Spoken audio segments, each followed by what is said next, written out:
Prologue. This is a summary of Daniel Yergin's The Prize, the epic quest for oil, money, and power. The book's central argument can be stated in a single line. Oil has meant mastery throughout the 20th century, and that quest for mastery is what the whole book is about. The title itself comes from Winston Churchill, who wrote of the great gamble of converting the British Navy from coal to oil, that mastery itself was the prize of the venture. Yergin insists that the 20th century rightly deserves the title the century of oil, and that ours has become, in the language of anthropologists, a hydrocarbon society peopled by hydrocarbon man. Yergin frames the entire history around three great intertwined themes. The first is the rise of capitalism in modern business. Oil, he argues, is the world's biggest and most pervasive business. Standard Oil was among the world's first and largest multinational enterprises, and of the top 20 companies in the Fortune 500, 7 have been oil companies. As one tycoon put it, oil is almost like money. The second theme is oil as an instrument of national strategy and global power. The First World War established petroleum's importance as the internal combustion engine overtook the horse and the coal-fired locomotive. In the Second World War, the Japanese attacked Pearl Harbor to protect their flank as they seized the petroleum of the East Indies, while among Hitler's chief objectives in invading the Soviet Union was the capture of the oil fields of the Caucasus. America's predominance in oil proved decisive, and by the war's end, German and Japanese fuel tanks were empty. In the Cold War years, the Suez Crisis of 1956 marked, as Yergin writes, the end of the road for the old European imperial powers. But oil could also be fool's gold. It destroyed the Shah of Iran, undermined Mexico, and was squandered by the Soviet Union, the world's second largest exporter, and the United States, once the great exporter, came to import half its oil. The third theme is the making of hydrocarbon society. The industry began by providing kerosene, the new light, and it was mostly from kerosene that Rockefeller became the richest man in America, in an age when gasoline was a near useless byproduct, sold for 2 cents a gallon or dumped into rivers at night. The internal combustion engine then birthed a whole new civilization. Oil toppled King Coal, enabled the suburb, and underpinned fertilizer, plastics, and modern chemistry. And with the rise of the environmental movement, oil found itself increasingly on the defensive, even as the 1990s were expected to add 1 billion people to the planet, setting up a clash between environmental protection and economic growth. Yergin opens with 2 images that bracket the century. The first is Churchill's conversion in 1911. Until that summer, Churchill, as Home Secretary, was a leader of the economists, critical of the higher military spending demanded by the Anglo-German naval race, and insisting that war with Germany was not inevitable. Then, on July 1, 1911, Kaiser Wilhelm sent the gunboat Panther into Agadir in Morocco, part of Germany's drive for its place in the sun. The crisis passed. The bully is climbing down, but it transformed Churchill overnight. He now believed Germany sought hegemony and that war was coming. Appointed First Lord of the Admiralty, he faced the seemingly technical question of converting the Royal Navy from secure Welsh coal to oil from distant, insecure Persia. To commit the Navy irrevocably to oil, he wrote, was to take arms against a sea of troubles, yet he made the plunge and based British naval supremacy upon oil. The second image is modern. On August 2, 1990, Saddam Hussein of Iraq invaded Kuwait to seize its riches. Had he succeeded, Iraq would have become the world's leading oil power, dominating the Persian Gulf, where the bulk of the planet's reserves lie. This time the world did not acquiesce as it had to Hitler in the Rhineland, or Mussolini in Ethiopia. It answered with a United Nations embargo, unprecedented American-Soviet cooperation, and forces sent to defend Saudi Arabia. The invasion, Yergin writes, stripped away the illusion that oil had ceased to be strategically important. And so, he concludes, oil has meant mastery throughout the 20th century, and that quest for mastery is what this book is about. With that, he begins the story. Chapter 1. Oil on the Brain, the Beginning. The oil age, Yergin argues, began not through scientific inevitability, but through the persistence of a handful of entrepreneurs who proved that rock oil could be drilled for and refined into cheap kerosene, meeting the mid-century's desperate demand for artificial light. The story opens, characteristically, with money, the matter of the missing $526.08. In 1854, a Yale chemistry professor, Benjamin Silliman Jr., son of the founder of American chemistry, was retained by two promoters, George Bissell, a New York lawyer, and James Townsend, a New Haven bank president, to analyze a sample of rock oil. When his fee went unpaid, Silliman hid his report with a friend and toured the South. Once he was paid, he released the report on April 16, 1855. It became, in Yergin's words, a turning point in the establishment of the petroleum business, concluding that the promoters had a raw material from which they may manufacture very valuable products. Silliman himself took 200 shares in the Pennsylvania Rock Oil Company. Bissell was the visionary, self-supporting from the age of 12, fluent in several languages and able to read Hebrew, Sanskrit, Greek, and Latin. He had passed through western Pennsylvania in poor health and seen the primitive gathering of surface oil. At Dartmouth, he had seen a bottle of rock oil, known as Seneca oil, after the chief red jacket, and conceived that it might serve as an illuminant. The need was real and rising. Whale oil, the premium light, cost $2.50 a gallon and was climbing as the whale schools were hunted out. The turpentine derivative camphene was dangerously explosive. Town gas was costly and available only to the well-off. A physician named Abraham Gessner had coined the word kerosene from the Greek words for wax and oil and patented it in 1854. By 1859, some 34 American firms were producing $5 million a year of coal oils. The use of oil was in fact ancient. Bitumen from Hit on the Euphrates went back 3,000 years, caulking, by legend, Noah's Ark in the basket of Moses, and fueling the Byzantine Greek fire, and a small modern industry already existed in Galicia and Romania, where a LVOV pharmacist had invented a cheap kerosene lamp. Bissell's crucial insight came in 1856, when, sheltering under a druggist's awning in New York, he saw an advertisement showing derricks used to bore for salt. Why not, he reasoned, drill for oil rather than dig for it? Salt boring had been developed in China 1,500 years earlier, with wells sunk 3,000 feet. The New Haven skeptics scoffed. "Oh, Townsend, oil coming out of the ground. Nonsense, you're crazy." To do the drilling, the promoters recruited Edwin Drake, a jack-of-all-trades and former railroad conductor who happened to hold a free rail pass. To impress the backwoodsman, Townsend addressed letters to Colonel Drake, though he held no such rank. Drake arrived in December 1857 in Titusville, a Pennsylvania lumber town of 125 people, and hired a blacksmith and saltwell driller named William Uncle Billy Smith and his sons. On Saturday, August 27, 1859, at 69 feet, the drill hit a crevice. On Sunday, Uncle Billy peered down and saw dark fluid rising in the pipe.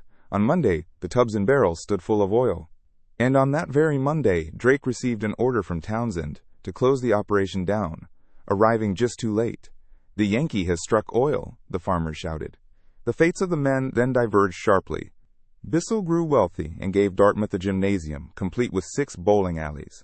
Townsend felt cheated of his share of the credit, and Drake, improvident, lost everything by 1866 and sank into poverty and semi-invalidism until Pennsylvania granted him a small pension in 1873.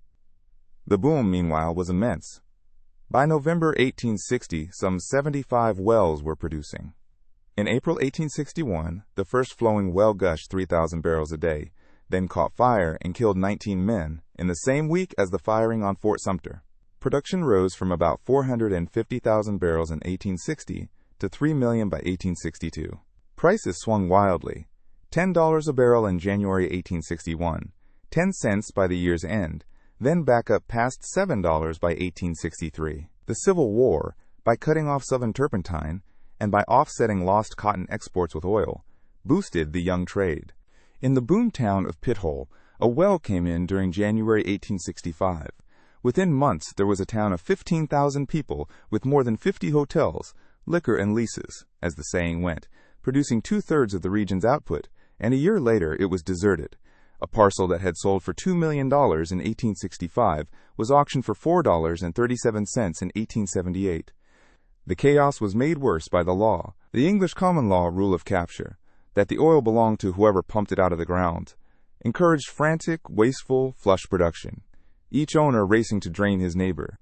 Teamsters monopolized transport until wooden pipelines were built, and oil exchanges arose in Titusville and elsewhere, trading spot, regular, and even future sales, so that oil became, as Yergin says, the favorite speculative commodity of the time. It was, wrote one enthusiast, the light of the age, praising the impetuous energy with which the American mind takes up any branch of industry that promises to pay well. And, as a local editor warned even amid the frenzy, the big bubble will burst sooner or later. Chapter 2. Our Plan, John D. Rockefeller, and the Combination of American Oil. Into the chaos of the Pennsylvania boom came John D. Rockefeller, who would bring, in his own phrase, order out of confusion. The chapter's title is his own, Our Plan. The plan to build Standard Oil into a ruthless, vertically integrated combination that dominated the world oil trade and became one of the world's first great multinational corporations. It opens with a decisive moment in 1865 when, in Cleveland, Rockefeller and his cautious partner Maurice Clark held an impromptu office auction of their firm. The bidding climbed to $72,500, and Clark yielded, "The business is yours." "I ever point to that day," Rockefeller later said, "as the beginning of the success I have made in my life." Rockefeller was, in a favorite word of the era, methodical to an extreme. Born in 1839 and destined to live until 1937, he was the son of William Doc Rockefeller, a peddler of patent medicines who boasted, "I trade with the boys and skin 'em, and I want to make 'em sharp." The son excelled at mental arithmetic, went to work at 16, formed a produce partnership with Clark, and entered oil soon after Drake's discovery, coming to own the largest of Cleveland's roughly 30 refineries. He integrated relentlessly, owning his own timber tracks, barrel works, tank cars, warehouses, and riverboats, and he kept a strong cash position so as to survive downturns and to swallow weaker rivals in them. In 1867, he was joined by Henry Flagler, who believed in, quote, cooperation and hated unbridled competition. "A friendship founded on business," Flagler said, "is better than a business founded on friendship."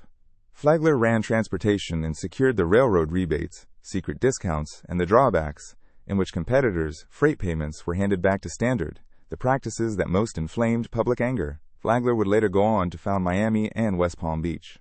Between 1865 and 1870, the retail price of kerosene fell by half, and refining capacity ran to 3 times the market's needs. On January 10, 1870, Rockefeller and Flagler founded the Standard Oil Company, named for Standard Quality. Rockefeller held a quarter of the stock, and the company controlled a tenth of American refining. Then came the plan. In 1872, the South Improvement Company, a railroad and refiner cartel scheme, provoked the oil regions to fury. 3,000 men denounced the monster and the 40 thieves at the Titusville Opera House, and a boycott left Standard's Cleveland refineries employing only 70 of their usual 1,200 men. Rockefeller was unmoved. "It is not the business of the public to change our private contracts." Even as the scheme collapsed under public pressure, he had already used its threat to seize most of Cleveland's refining in a few weeks. "Now try our plan," he said. Standard bought out rival after rival. Those who refused were given, in the industry's own phrase, a good sweating. Prices cut in their markets until they took losses and were subjected to engineered barrel famines. The company operated in secret through apparently independent firms. Its own code name was Morose. By 1879, Standard controlled some 90% of America's refining capacity. New threats appeared, most notably the Tidewater Pipeline of 1879, the world's first long-distance pipeline, likened at the time to the Brooklyn Bridge, and Standard answered by building 4 long-distance lines of its own and taking a stake in Tidewater. Legal and journalistic assaults began. A Pennsylvania grand jury indicted Rockefeller and Flagler, and Henry Damaris Lloyd's article, The Story of a Great Monopoly, ran through 7 printings. In 1882 came the Standard Oil Trust, a legal device in which trustees held shares on behalf of the owners. 41 shareholders, 14 wholly owned and 26 partly owned companies, run by committee from 26 Broadway in New York. 3 refineries alone made a quarter of the world's kerosene, and a card catalog tracked nearly every oil buyer in the country. Rockefeller was described as the most unemotional man I have ever known, frugal enough to bill house guests $600, yet he gave away some $550 million in his lifetime and endowed the University of Chicago. His instinct was to widen the market. Give the poor man his cheap light, gentlemen. When the sulphurous skunk juice crude of the Lima field found no buyers, he ordered, "Buy all we can get," stored more than 40 million barrels, and had a chemist, Herman Frasch, solve the sulfur problem, doubling the field's price.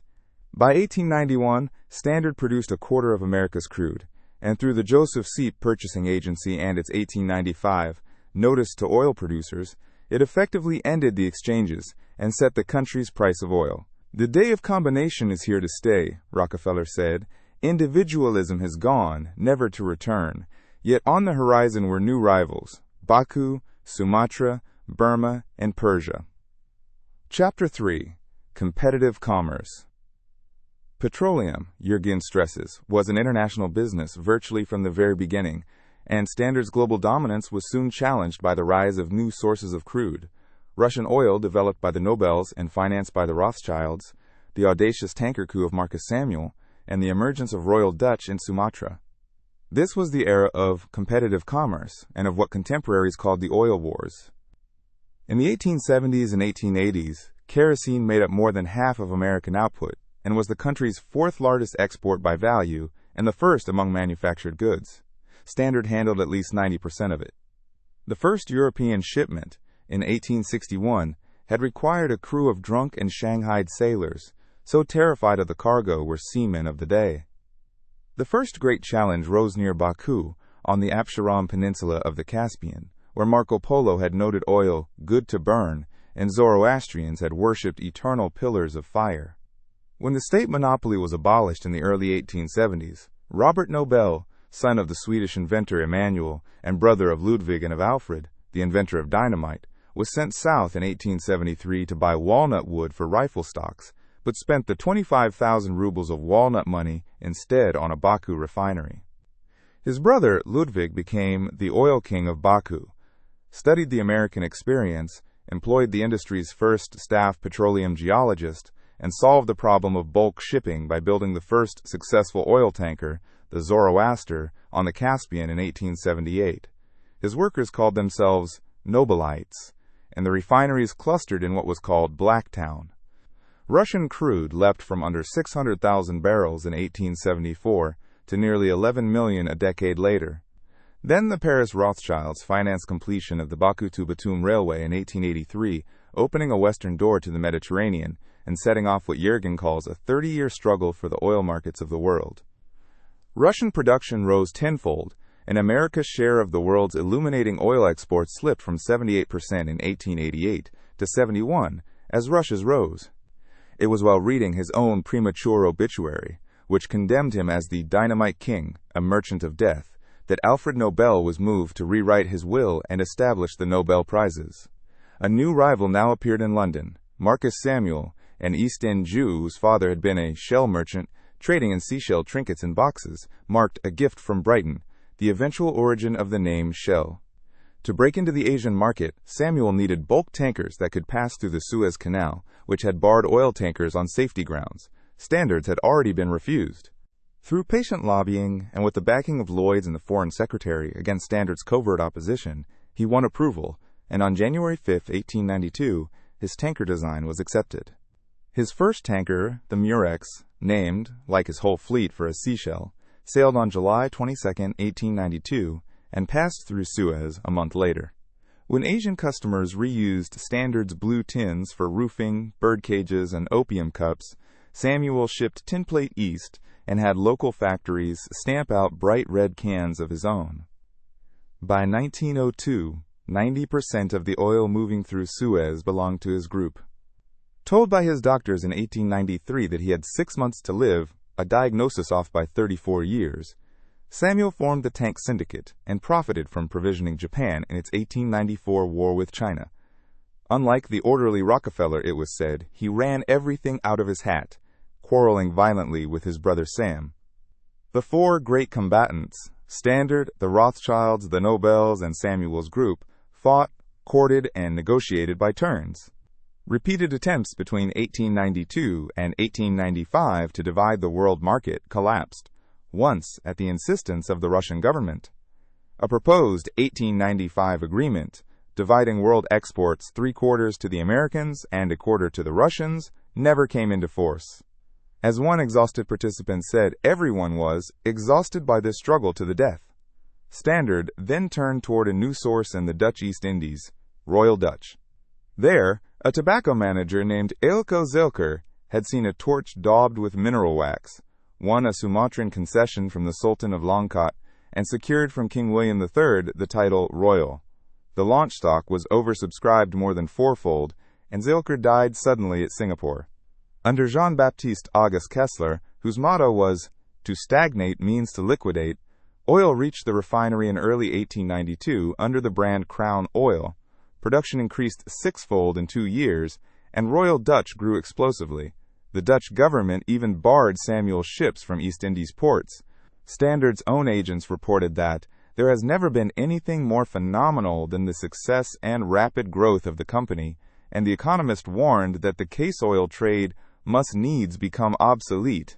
Royal Dutch rebuffed Standard's buyout offers and protected itself with special preference shares whose managers enjoyed 15% of profits, a company that was about to reshape the entire industry. Chapter 4. The New Century. At the turn of the century, the old house Standard Oil faced two great transformations at once: the loss of its kerosene lighting market to electricity, and the explosive rise of new markets and new American oil provinces. Thomas Edison had developed the incandescent bulb by 1879 and switched on his first commercial plant in 1882, fittingly in the office of J.P. Morgan. Bulbs in use rose from 250,000 in 1885 to 18 million by 1902, and electricity, Electropolis in Berlin, dozens of competing utilities in London, threatened Standard's core business, the kerosene lamp, just as it seemed unassailable. But as one market closed, greater ones opened. The automobile arrived. The Paris to Bordeaux race of 1895 ran at some 15 miles an hour, and Henry Ford, once chief engineer at an Edison company, helped make the gasoline car triumphant over its steam and electric rivals by about 1905. The San Francisco earthquake of 1906 demonstrated the car's usefulness. With 200 cars and 15,000 gallons of gasoline donated by Standard, and American registrations leapt from 8,000 in 1900 to more than 900,000 by 1912. Gasoline, once dumped for 2 cents a gallon, and fuel oil became the great new products. Independence broke out of Standard's grip. Pennsylvanians built the Pure Oil Company of 1895, a lasting integrated competitor, and California exploded into production, from under 500,000 barrels in 1893 to 73 million by 1910, some 22% of world output, pioneering the very science of American petroleum geology and employing dozens of geologists when the industry had almost none. The great symbol of the new century was Spindletop, in Texas. A one-armed mechanic named Patillo Higgins was convinced that oil lay beneath a low rise called Big Hill near Beaumont, and formed a company to prove it, though he was ridiculed as mad. His advertisement drew a Dalmatian-born salt dome engineer, Captain Anthony Lucas, who was backed by the flamboyant Pittsburgh Wildcatters James Guffey and John Gailey. Gailey being a man who, it was said, could smell oil, and who chose the drilling spot himself. On January 10, 1901, their well, Lucas No. 1, blew in at roughly 75,000 barrels a day, the first great gusher, far beyond the 50,000 expected. Oil, Captain, oil, every drop of it. Land that had sold for $10 an acre now went for as much as 900,000. Beaumont ballooned from 10,000 to 50,000. Skeptics called it Swindletop for the frauds it bred. By midsummer, with 214 wells and 100 companies drilling, the flood pushed oil down to 3 cents a barrel, while water cost 5. Spindletop shifted the center of American production to the southwest and gave an enormous boost to fuel oil, since Texas crude made poor kerosene. The Santa Fe Railroad went from one oil-fired locomotive in 1901 to 227 by 1905, and a new vocabulary of driller, roughneck, and roustabout entered the language. Spindletop also gave birth to a generation of great new companies. Andrew and Richard Mellon backed Guffey and Lucas and eventually built the Gulf Oil Corporation, easing out Guffey. "They throwed me out," he complained, after buying their way out of a ruinous long-term contract with Marcus Samuel Shell when Spindletop's pressure gave out. The Pugh family built Sun Oil. J. Edgar Pugh, arriving in Beaumont with a revolver, observed that anyone could buy oil at 5 cents a barrel, but the point was to know what to do with it. And Joseph Buckskin Joe Cullinan, an ex-Standard pipeline man allied with the Standard-hating former Governor James Hogg, Hogg's my name and Hogg's my nature, founded the Texas company Texaco, registering in 1906 its green T on a red star. Cullinan later lost a boardroom brawl to New York investors, calling it a good boarding house brawl in which some furniture was broken but our side was whipped fair. Surveying the waste of Spindletop's squandered pressure, Lucas delivered the epitaph. The cow was milked too hard, and moreover, she was not milked intelligently. At Standard, meanwhile, refining share had fallen from over 90% to around 65%. Gasoline sales had tripled between 1900 and 1911, and by that year exceeded kerosene. And even the Wright brothers' 1903 flight had run on Standard gasoline. One director, H. Rogers, sensed the ground shifting. It looked, he said, as if something had the Standard Oil Company by the neck, something bigger than we are. Chapter 5. The Dragon Slain. The Progressive Era's political and judicial war on monopoly, Yergin recounts, driven by the muckraker Ida Tarbell and the trustbuster Theodore Roosevelt, culminated in the Supreme Court's 1911 dissolution of Standard Oil. Paradoxically, the breakup enriched Rockefeller and liberated the technology that would define the coming age of gasoline, making the parts worth more than the whole. State after state, Ohio, Texas, Kansas, which even proposed a prison-staffed state refinery, brought antitrust suits, and Standard fought back with political influence. Senators on retainer planted news articles and, quote, blind tigers, fake independents like Republic Oil that secretly reported to 75 New Street, the back door of 26 Broadway. Rockefeller dismissed it all.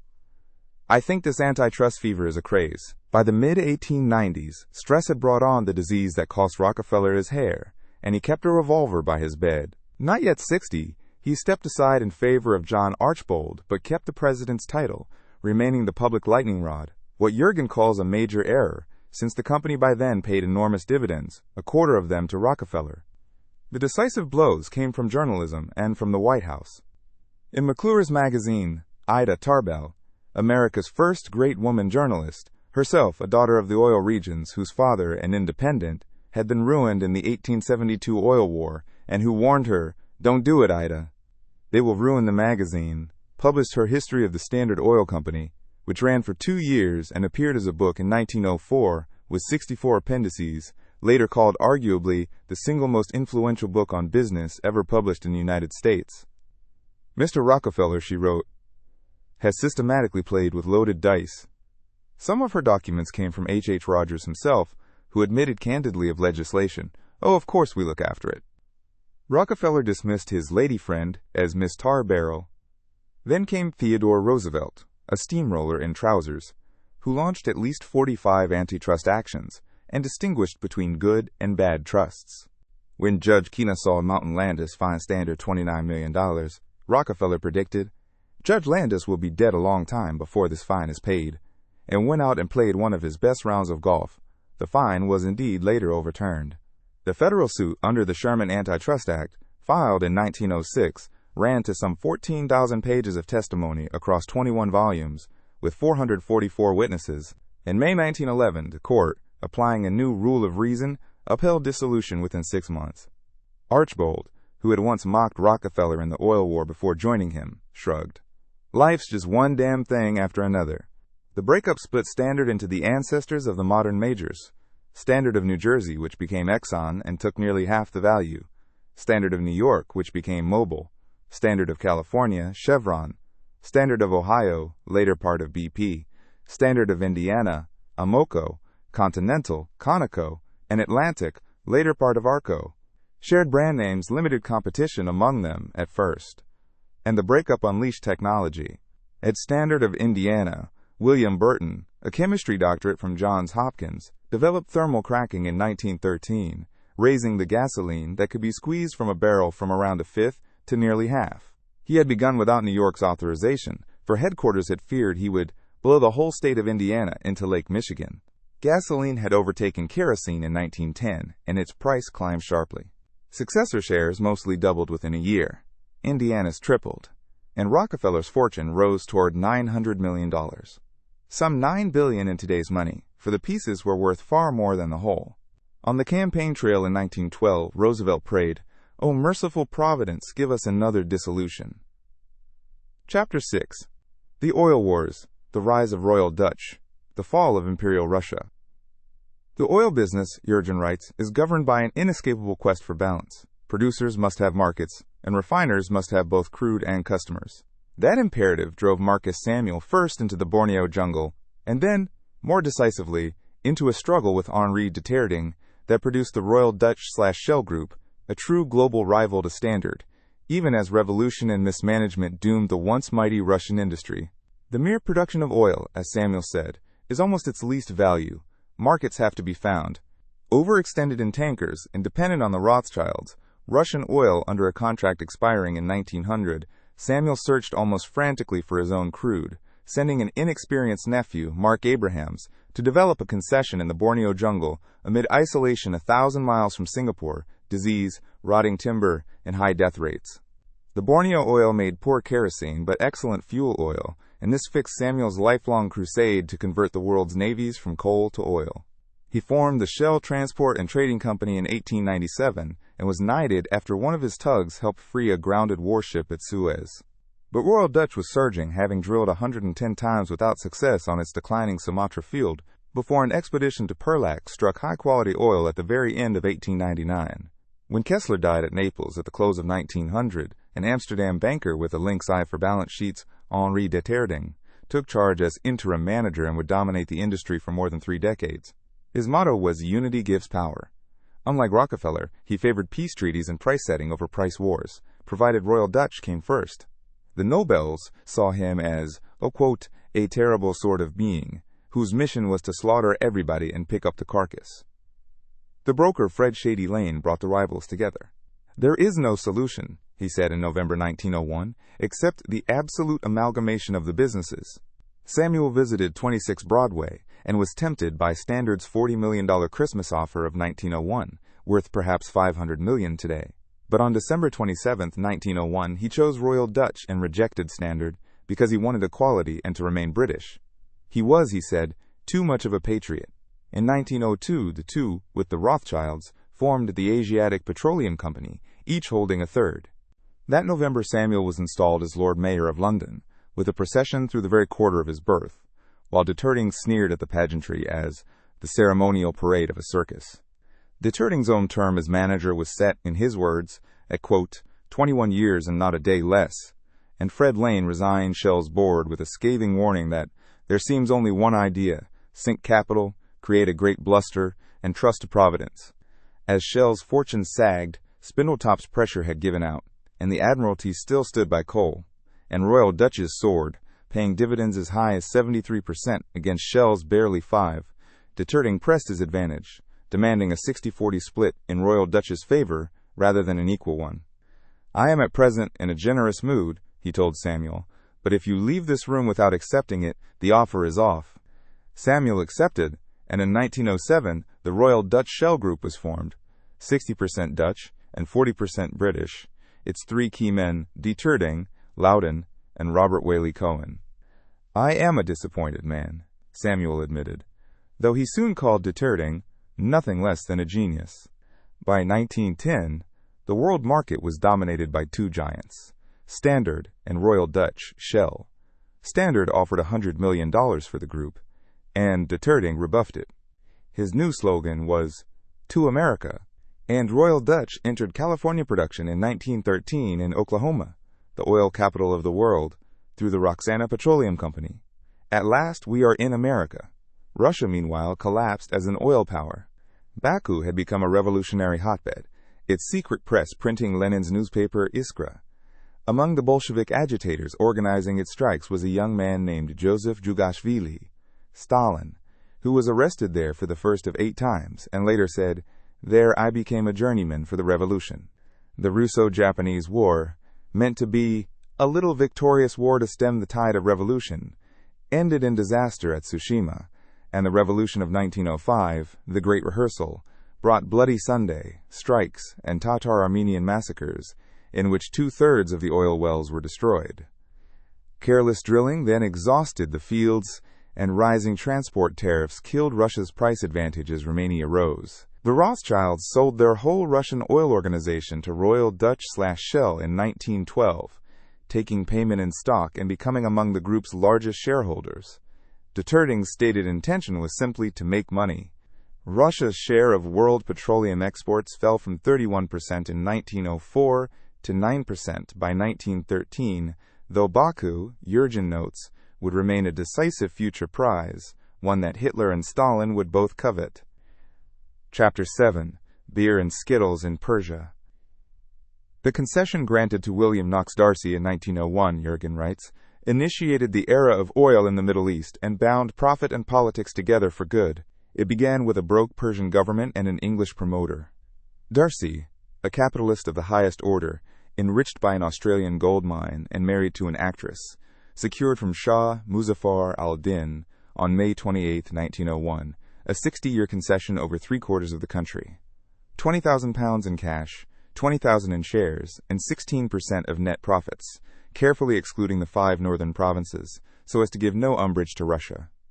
The deal had been greased by an Armenian intermediary, General Kitabgi, who secured the support of the Shah's ministers, not even forgetting the personal servant who brings His Majesty his pipe and morning coffee. Persia was a chessboard in the great rivalry that Lord Curzon called a contest for the domination of the world.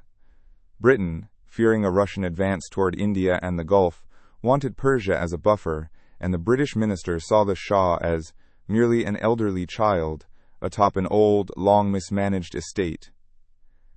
D'Arcy had no organization, only a secretary.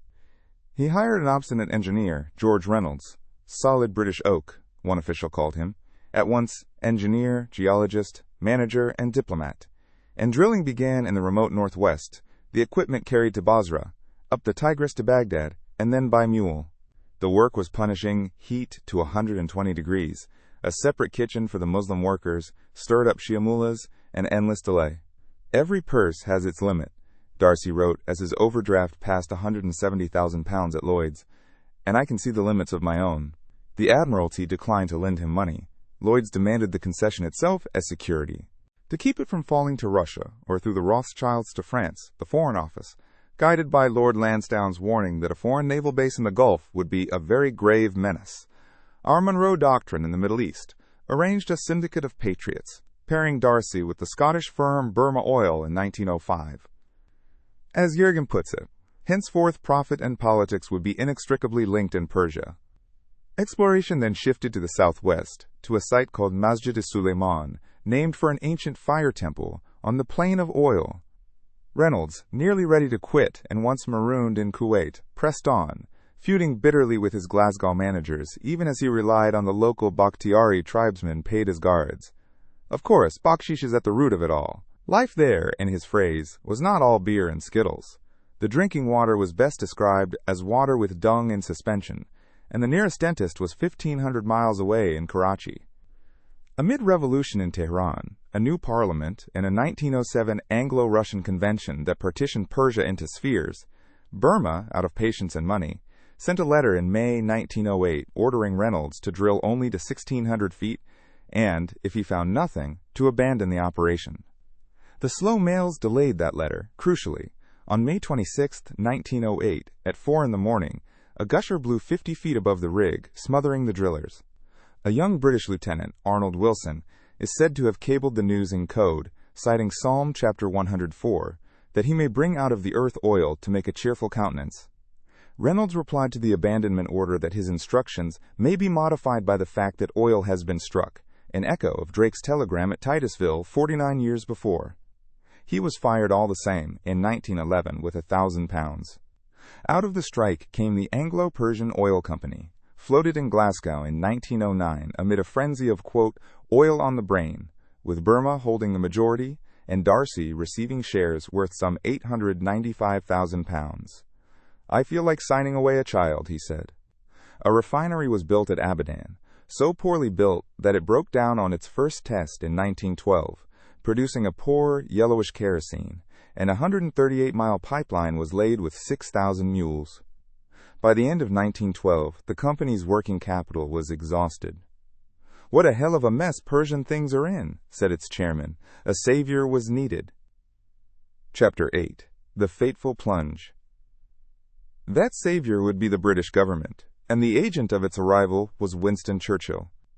Driven by the Anglo-German naval race and guided by Admiral John Jackie Fisher, whom Yergin calls the godfather of oil, Churchill committed the Royal Navy irrevocably to oil, then had the state take a controlling stake in Anglo-Persian on the very eve of the First World War. Fisher, who had first bonded with Darcy over oil at a Bohemian spa in 1903 after a failed oil fuel test on a warship, was first Sea Lord and, in one description, a mixture of Machiavelli and a child, a tornado of energy. He had long preached the gospel. Oil fuel will absolutely revolutionize naval strategy. It's a case of, wake up England! Oil gave a warship higher speed, faster acceleration, greater range, refueling at sea, more gunpowder, and far fewer stokers. And Fisher was certain the coming enemy was Imperial Germany, whose naval challenge, launched in 1897, dominated the age. The Kaiser had said, "Only when we can hold out our mailed fist against his face will the British Lion draw back." Churchill, made First Lord of the Admiralty after the Agadir crisis had convinced him that Germany, meant to make war, embraced the argument, winning the retired Fisher back as his dry nurse. "The first of all necessities," he declared, "is speed." The Naval War College found that a fast division burning oil could outrun the new German fleet, gaining the crucial extra 4 knots that only oil could provide. In 1912 came what Churchill called the fateful plunge. The new Queen Elizabeth-class battleships would burn oil and only oil. The supreme ships of the Navy, on which our life depended, were fed by oil and could only be fed by oil. That created a grave supply problem. Since Britain had no oil of its own, oil don't grow in England. His principle became famous. Safety and certainty in oil lie in variety and variety alone. He put the reluctant Fisher in charge of a royal commission on fuel to, in his words, crack the nut. The choice of supplier lay between the giant Royal Dutch/Shell and the struggling Anglo-Persian. Charles Greenway of Anglo-Persian Champagne Charlie in Spats and Monocle waged what Yergin calls a ceaseless vendetta against Shell, warning Fisher's commission that without government support his company would be swallowed by Shell, which would then charge monopoly prices. He played on fears of foreign, Dutch, Jewish, and even German control, asking only for a moderate return on our capital. Fisher agreed. Britain must secure an absolutely all British company, and the Foreign Secretary, Sir Edward Grey, held that Britain must secure under British control a sufficient oil field for the British Navy. 3 factors settled it: doubts about other supplies, fuel oil prices doubling in 1913, and Churchill's relentless pressure, backed by an inspection commission that privately judged the concession a thoroughly sound one. On June 17, 1914, after Churchill introduced the bill, "If we cannot get oil, we cannot get corn, we cannot get cotton," and defended it as an attack on the monopolies of Standard Oil and Royal Dutch Shell, provoking Samuel's own brother in the Commons, Parliament approved the government's purchase of 51% of Anglo-Persian by a vote of 254 to 18. Oil had become, for the first time but certainly not the last, an instrument of national policy. 11 days after the vote, Archduke Franz Ferdinand was assassinated at Sarajevo. At 11 o'clock on the night of August 4th, Churchill signaled the fleet, "Commence hostilities against Germany." Chapter 9. The Blood of Victory, World War I. The First World War, Yergin writes, was a war that was fought between men and machines, and these machines were powered by oil. Oil and the internal combustion engine transformed warfare on land, at sea, and in the air, far more profoundly than even Fisher or Churchill had foreseen. An estimated 13 million died in a war meant to be short, the wellspring of our discontents, a historian later called it. Pre-war planning had still rested on the horse. 1 horse for every 3 soldiers, each horse eating 10 times a man's ration, and at the Marne a German general cursed that he had no horse not too exhausted to move.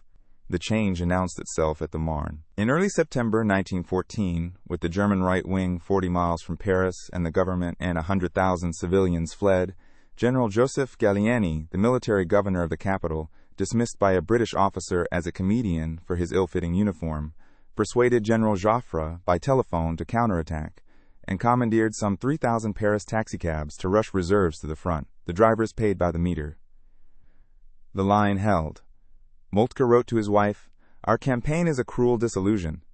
Then trench warfare and the machine gun gave, as Yergin says, Primacy to the defense. This isn't war, said Kitchener, and the answer was a new oil-powered machine. The tank, conceived by Colonel Swinton, championed by Churchill, and funded with Navy money. First used prematurely at the Somme, it was decisive at Amiens on August 8, 1918, when 456 tanks broke the German line. Ludendorff's Black Day of the German Army. The British Army, which had gone to war with fewer than 1,000 motor vehicles, ended it with tens of thousands, and the Americans brought 50,000 more. The victory of the Allies over Germany, Yergin observes, was in some ways the victory of the truck over the locomotive. Aviation, too, which one French general had dismissed as good sport, but for the army the airplane is worthless, was created almost overnight, with the combatants building well over 100,000 aircraft. At sea, Britain's oil-fired fleet held decisive advantages of speed, range, and rapid refueling over Germany's coal-burning ships, whose high seas fleet, Yergin notes, was almost a misnomer. At Jutland in 1916, it won a tactical success but a strategic defeat. But shortage loomed as German submarines sank tanker after tanker. The unrestricted submarine warfare of 1917 helped bring America into the war. Britain's Walter Long warned the Commons that, quote, is probably more important at this moment than anything else, and Clemenceau warned President Wilson that gasoline was as vital as blood in the coming battles, and that a shortage might force a peace unfavorable to the Allies. The United States, which produced 2/3 of the world's oil and supplied 80% of the Allies' petroleum, organized a fuel administration under America's first energy czar, and an inter-allied petroleum conference of 1918 pooled supply, made to work by Jersey Standard and Royal Dutch, Shell, and the convoy system. Americans endured gasolineless Sundays. When Germany, cut off by blockade, came to depend on Romanian oil, Europe's largest source outside Russia, a British colonel, John Norton Griffiths, known as Empire Jack, led a demolition in late 1916 that burned some 70 refineries and fired the Ploesti fields hours before the Germans arrived. Ludendorff said Germany could not have carried on without Romania's corn and oil. He later eyed Baku on the Caspian, where the local Bolsheviks vowed to give the German plunderers not one drop of oil, and the British briefly intervened to deny the city to Germany. By October 1918, Germany's oil reserves were nearly exhausted, and its mechanized and air war would have ceased within 2 months. At the victory dinner at Lancaster House, chaired by Lord Curzon, the toast rang out that the Allied cause had floated to victory upon a wave of oil, and the Frenchman Henry Beranger, calling oil the blood of the earth and the blood of victory, ended in English, more oil, ever more oil. Chapter 10. Opening the door on the Middle East, the Turkish Petroleum Company. After the war, Yergin writes, oil became inextricably linked to post-war politics, and the struggle for Middle Eastern oil, centered on Mesopotamia, the future Iraq, passed from entrepreneurs to politicians and bureaucrats, pitting France against Britain and drawing in the Americans. It began with a bargain. Days after the Blood of Victory toast, in December 1918, the French premier Clemenceau came to London, and Lloyd George persuaded him to surrender French claims to Mosul in exchange for a share of its oil and a free hand in Syria, neither man telling his own foreign minister. It, quote, settled nothing, Yergin writes, but began the great post-war struggle. Control of the region's oil ran through the tangled Turkish Petroleum Company, whose pre-war shares had been assembled by the great intermediary Calouste Gulbenkian, who through a chain of holdings owned 5%, hence his nickname, Mr. 5%. Gulbenkian was one of the century's most extraordinary figures, an Armenian from Constantinople who had made his first transaction at the age of 7, educated in Marseille and at King's College London, a published expert on Russian oil by 21, so distrustful that one acquaintance said, "I have never known anybody so suspicious." His guiding rule was never give up an oil concession. The pre-war Foreign Office Agreement of 1914 had bound the partners with a self-denying clause. None would seek oil in the Ottoman lands, except jointly through the Turkish Petroleum Company. The concession was promised by the Grand Vizier on June 28, 1914, the very day Franz Ferdinand was killed, leaving it forever unclear whether it had actually been granted. The post-war carve-up was, in one official's words, a first-class dogfight. Sir Maurice Hankey judged that oil in the next war will occupy the place of coal in the present war, making control of Mesopotamian oil a first-class British war aim. Balfour said flatly, "I do not care under what system we keep the oil, but I am quite clear it is all important for us that this oil should be available." The San Remo Agreement of 1920 gave France a quarter of Mesopotamian oil, transferred from the former German share, and made Mesopotamia a British mandate, though no one yet knew whether there was any oil there at all. France then built its own national champion, the Compagnie Française des Pétroles, the industrial arm of government action. Britain, meanwhile, installed Faisal, hero of the Arab revolts that T.E. Lawrence had aided, as king of Iraq, a mosaic of Shia and Sunni Arabs, Kurds, Jews, and others, assembled from 3 Ottoman provinces, with the Jews the largest single group in Baghdad. The United States, gripped by fear of running out of oil after its consumption had jumped 90% during the war and predictions warned of exhaustion within a decade, now demanded an open door of equal access. 2 American geologists, caught sneaking into Mesopotamia, were handed to the Baghdad police. Walter Teagle, the giant, chocolate-loving head of Jersey Standard, grandson, as it happened, of Rockefeller's original partner, Maurice Clark, and installed at Rockefeller's own roll-top desk, led the American companies into the consortium, his strategy being to be interested in every producing area, no matter in what country it is situated. The negotiations dragged on for years, snagged on the self-denying clause, on the definition of profits, and on Gulbenkian's insistence on being paid in cash. "How would you like it," he asked, "if your dividends were paid in a few gallons of oil?"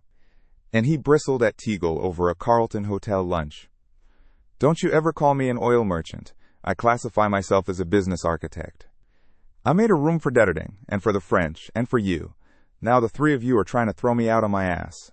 On October 15, 1927, at 3 in the morning, the Baba Gurgur well blew in near Kirkuk at 95,000 barrels a day, controlled only after 8.5 days. The final contract was signed on July 31, 1928, and Gulbenkian drew a line in red pencil around the old Ottoman Empire, the Red Line Agreement, binding all the partners across the whole region. "I was born in it," he said, "lived in it, and served in it." Inside that line lay all the great future Middle Eastern fields, except Persia and Kuwait. Teagle later judged it a damn bad move. Should have gone in by ourselves 3 years earlier. Chapter 11. From Shortage to Surplus, the Age of Gasoline. The 1920s, Yergin writes, transformed America into an automotive culture, turning the industry's central product from kerosene, the new light, to gasoline, the new fuel, and carried it from an obsessive fear of imminent shortage to a flood of surplus. The decade opened, symbolically, with a young Army captain named Dwight Eisenhower joining a coast-to-coast military truck convoy in 1919 through darkest America with truck and tank, which took 2 months and averaged under 6 miles an hour over roads ranging, in the report's phrase, from average to non-existent. The trip inspired his later interstate highways and, as Yergin says, signified the dawn of a new era, the motorization of the American people. The Treating had already declared, "This is a century of travel." The numbers were staggering. Registered automobiles rose from about 3.5 million in 1916 to 23 million by decade's end, and the average car was driven farther each year. By 1929, nearly 4/5 of the world's cars were in America. 1 for every 5 people, against 1 for every 30 in England, 1 for every 100 in Germany, and 1 for every 700 in Japan. American oil demand more than doubled, and oil's share of energy rose from 1/10 to 1/4, with gasoline and fuel oil together making up 85% of consumption.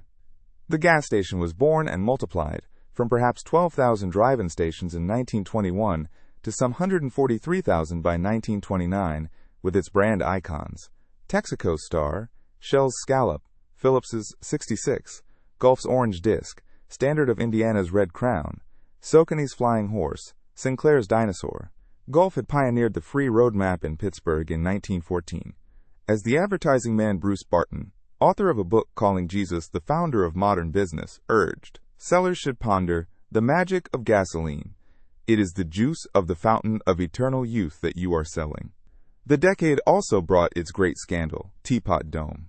Teapot Dome in Wyoming and Elk Hills in California were naval oil reserves, which the Interior Secretary Albert Fall, a two-fisted fighter, wrested from the Navy and leased to the oilmen Harry Sinclair and Edward Doheny in exchange for secret payments, including a $100,000 loan that Doheny sent over, it was said, in a little black bag.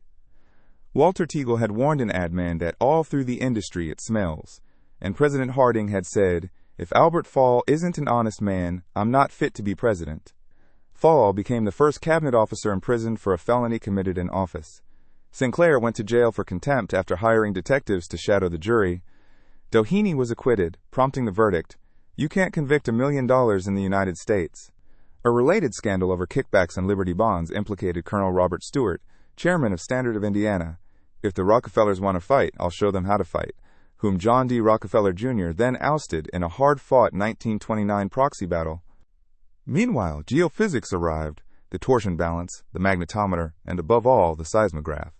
And, together with sheer luck, as at Long Beach's Signal Hill, where a shell well blew in amid a residential subdivision and cemetery plots, yielded royalty checks, kept finding oil, so that in 1923, American production exceeded domestic demand for the first time in a decade, with California alone yielding a quarter of world output.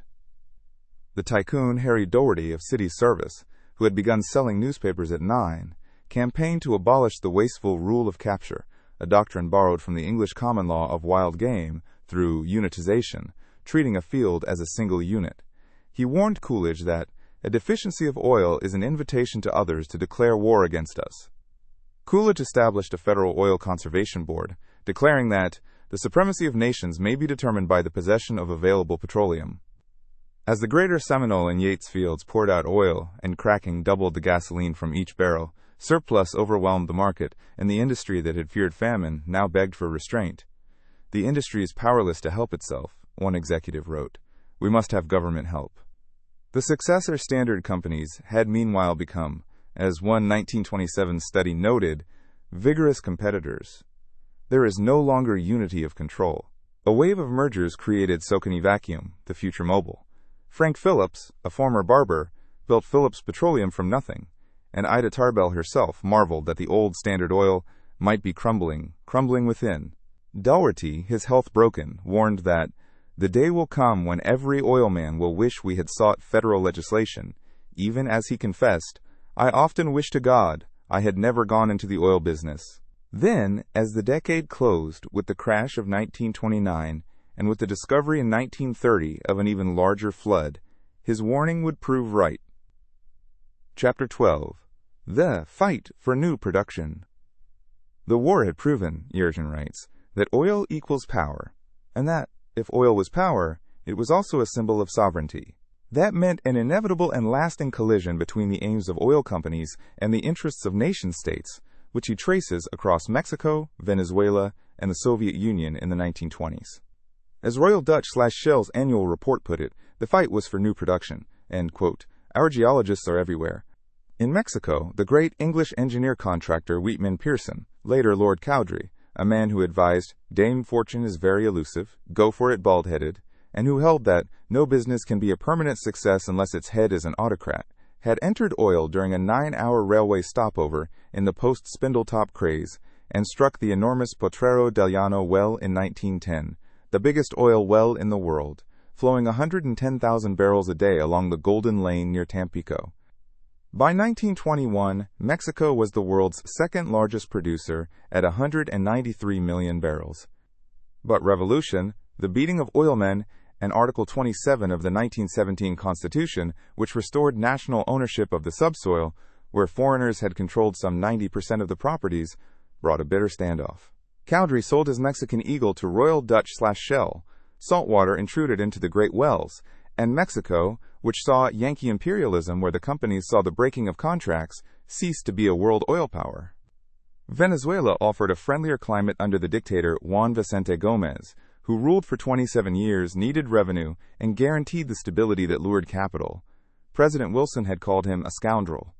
After years of malaria, hostile terrain, and Indian tribes so dangerous that drillers wore arrow-proof cloth as late as 1929, and after skeptics who called the country a mirage, Shell's Barroso well blew out in December 1922 at some 100,000 barrels a day, staked remarkably by George Reynolds, the same solid British oak who had opened Persia. A boom followed, with more than 100 groups at work. Production soared from 1.5 million barrels in 1921 to 137 million by 1929, second only to the United States. Oil became 3/4 of exports and half of government revenue, and the Gomez Circle grew rich reselling choice concessions for kickbacks. Fearing that Gomez could not live forever, the companies built their great refineries offshore on the islands of Aruba and Curaçao. The most fraught arena was Soviet Russia, whose oil was now in Bolshevik hands. After Baku was nationalized in 1920, the exiled nobles, who had fled by sled disguised as peasants, offered Duterte their entire Russian operation, the opportunity to become master of Russian oil. But he was sure the Bolsheviks would be swept away in about 6 months, and the deal collapsed.